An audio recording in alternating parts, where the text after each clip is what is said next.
Mr. Perfect is the greatest technical wrestler to ever step in the ring. He captured championships in every major territory, mastered moves no one else could execute, and even became wrestling's first true perfectionist who could excel at any sport he touched. But in 2003, one decision would change everything. And it didn't just end Mr. Perfect's career, it tragically ended his life. In 1958, Curt Hennig was born in Robbinsdale, Minnesota. He was the son of Larry the Axe Hennig, one of the most respected wrestlers in the business, soaking up knowledge that would serve him well in the years to come. Wrestling wasn't just something he watched on TV, it was his family's way of life. Growing up, Curt showed early signs that he was something special. In high school, he could do it all. Football teams wanted him, basketball coaches tried to recruit him, and he made everything look easy. But despite all these offers coming his way, Curt knew exactly what he wanted to do with his life. Just like his father before him, the wrestling ring was calling his name. When Curt started training with wrestling legend Verne Gagne, something became clear right away. Curt was a natural in the ring. While most new wrestlers needed months of practice, Curt picked everything up instantly, like he'd been doing it his whole life. Starting out in the AWA in 1980, Curt felt a lot of pressure on his shoulders. Everyone kept comparing him to his dad, Larry the Axe Hennig, one of the toughest wrestlers around. For a young guy just starting out, those were some big boots to fill. That's why in 1981, Curt jumped at the chance to work for Vince McMahon's World Wrestling Federation. The run didn't last long though, as his wife was about to have their first baby. But in that short time, he caught McMahon's eye as someone special. Going back to the AWA turned out to be a smart move. Curt teamed up with a young Scott Hall, and together, they won the tag team titles. They would end up being one of the last great teams in AWA history. But it was when Curt started wrestling on his own that things really took off. In 1987, he hit the biggest moment of his career so far, beating the legendary Nick Bockwinkel to become AWA World Champion. This was huge not just for Curt, but for the whole Hennig family, as even his dad Curt had finally stepped out of his father's shadow. He held that title for over a year, but by the late 1980s, the AWA was in trouble. The company that had been around for decades was starting to fall apart. Lucky for Curt, though, Vince McMahon hadn't forgotten about the talented young wrestler he'd seen years before. As the AWA was heading toward its end, McMahon came calling with an offer that would change everything. When Curt walked back into the WWF in 1988, Vince McMahon could hardly believe how much he'd grown. The young kid who'd briefly worked for him years before had turned into a complete performer. Everyone needed a character, something that would make them stand out from the crowd. That's how Mr. Perfect was born. Looking at Curt's background as a natural athlete who'd excelled at every sport he tried, McMahon knew they had something special on their hands.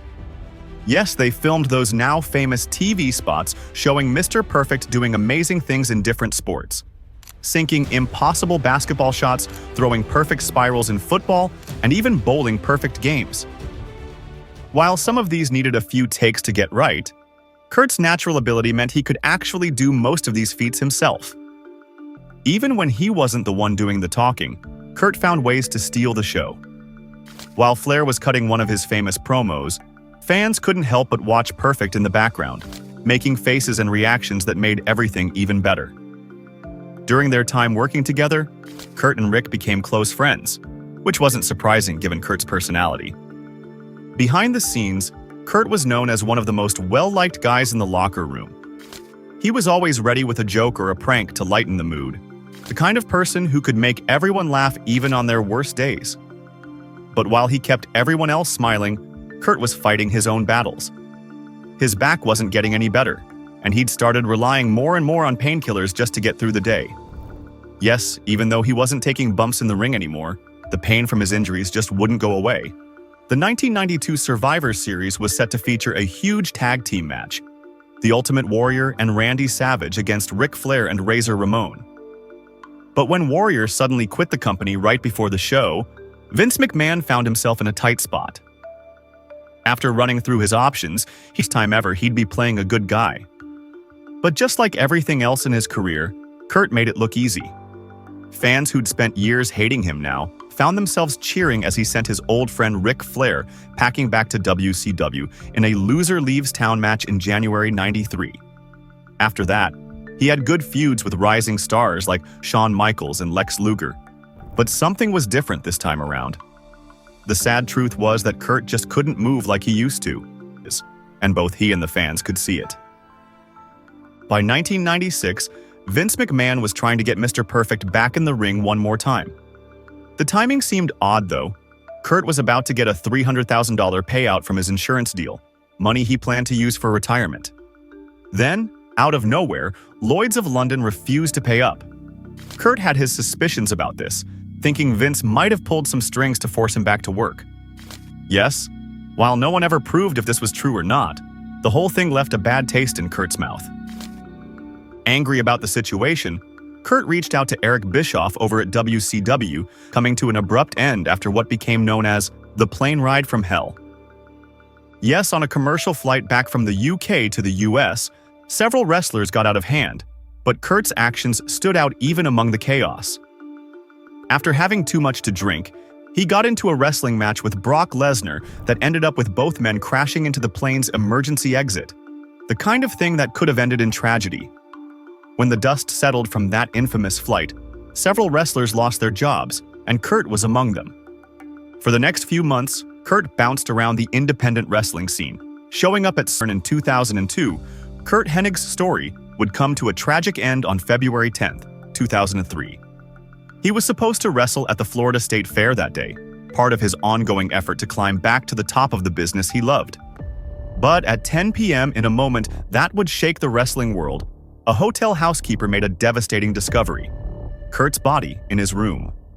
At just 44 years old, leaving behind a wife and 4 children who would now have to go on without their perfect dad.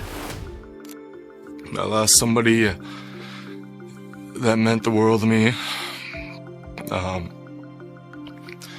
He wasn't only my dad, he was like a brother. He was my hero. When the Hillsborough County Medical Examiner's Office released their findings on March 26, 2003, the official cause was listed as acute cocaine intoxication. But like so many wrestling deaths of that era, the full story wasn't quite that simple. For Curt's father, Larry "the Axe" Hennig, things just didn't add up. Speaking in the book The Pro Wrestling Hall of Fame, The Heels, Larry voiced the questions that haunted him. "It's not quite clear to me yet, and perhaps it never will be," he said. "From my standpoint, it just looked like it was one of those one-night deals. Got in with the wrong people." Unlike many veterans who kept their knowledge to themselves, Curt believed in passing on what he'd learned. Yes, following the example set by Roddy Piper before him, he took countless younger wrestlers under his wing, including future star Brock Lesnar. As Sean Waltman would later recall, Curt saw teaching others as his duty to the business. But maybe what people remember most about Curt was his ability to light up any room he walked into. Stone cold. Steve Austin recalled never seeing Curt in a bad mood, while others talked about how he could turn around the atmosphere in even the most miserable locker room. Today, his legacy lives on through his son Curtis Axel, who carries the Hennig name proudly in the ring. Before every match, Curtis quietly prays to his father.